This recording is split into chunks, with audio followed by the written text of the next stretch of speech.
Assalamualaikum warahmatullahi wabarakatuh. Akuntansi. Secara sederhana, akuntansi yaitu bahasa bisnis atau sering disebut sebagai language of business.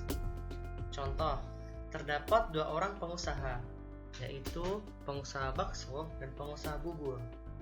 Pengusaha bakso menyatakan bahwa usahanya untung banyak dan pengusaha bubur mengatakan hal yang sama. Pertanyaannya, siapakah yang lebih untung? Berapa keuntungannya? Atau jangan-jangan mereka rugi? Untuk menjawab pertanyaan tersebut, diperlukanlah perhitungan akuntansi.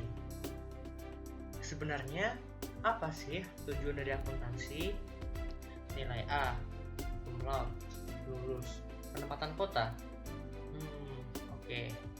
Hal itu mungkin benar, tapi hal itu otomatis bakal teman-teman dapatkan apabila teman-teman belajar dan memahami materi dengan sungguh-sungguh.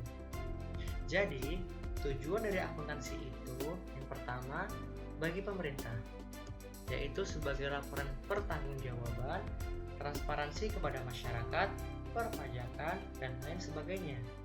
Yang kedua, bagi pengusaha, yaitu sebagai alat untuk menganalisa kinerja perusahaan, manajemen, pembiayaan, dan keperluan perpajakan, yang nantinya uang pajak akan disetorkan ke pemerintah.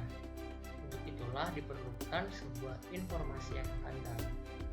Nah, untuk menciptakan informasi yang handal tersebut, kita memerlukan laporan keuangan yang terdiri atas jurnal, laporan laba rugi, neraca, laporan perubahan ekuitas, dan catatan atas laporan keuangan.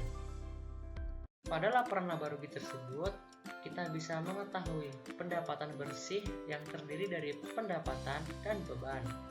Akan tetapi, tidak semua pendapatan dan beban tersebut berupa kas.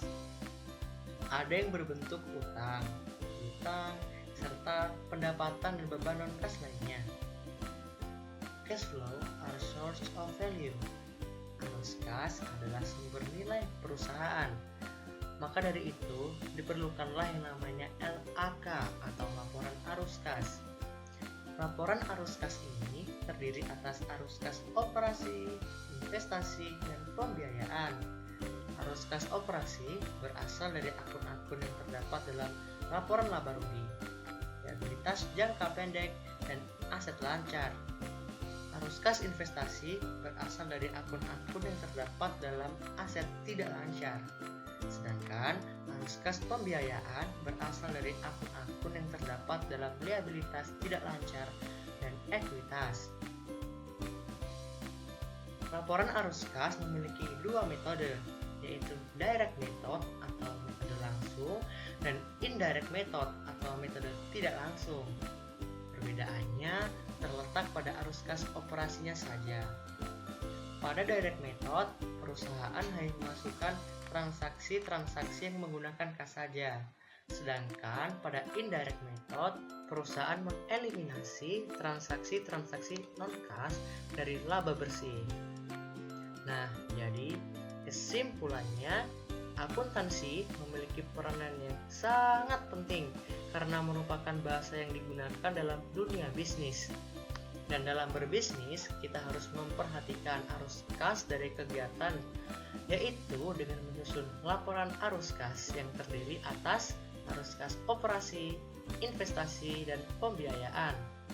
Selain itu, LAK memiliki dua metode, yaitu metode langsung dan metode tidak langsung, di mana perbedaannya terletak pada arus kas operasi.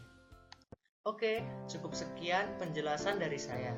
Ilmu ini saya dapat dari seseorang yang luar biasa, seseorang yang benar-benar tahu cara mendidik seorang remaja, penuh dengan motivasi hidup dan belajar, selalu mengingat nama mahasiswanya, dan tidak lupa pula selalu memerintahkan mahasiswanya untuk menyiapkan selembar kertas.